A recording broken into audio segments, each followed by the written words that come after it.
এই ভিডিওটা দেখুন। আর এটাই হচ্ছে ভেনেজুয়েলার রাষ্ট্রপতি ও তার স্ত্রী। তাদের ঘরে ঢুকে তাদেরকে এইভাবে গ্রেপ্তার করেছে, কবজায় নিয়েছে, হেফাজতে নিয়েছে আমেরিকার সরকার, নির্লজ্জ ডোনাল্ড ট্রাম্পের। আমার লাইফে আমি এই প্রথমবার আমেরিকাকে দেখলাম যে কোনো দেশে ঢুকে সেখানকার রাষ্ট্রপতি ও তার স্ত্রীকে এইভাবে তারা গ্রেপ্তার করে সে তার নিজের দেশে নিয়ে যেতে। আমেরিকা হচ্ছে এমনই একটা দেশ, আর ডোনাল্ড ট্রাম্প হচ্ছে এমনই একটা নির্লজ্জ রাষ্ট্রপতি যে কমজোরের প্রতি সবসময় সে একবারে পুরো জোর দেখিয়ে দেয়।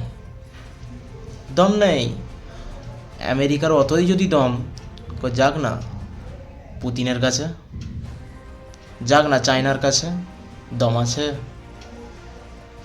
কারণ ট্রাম্পের সেই দম নেই।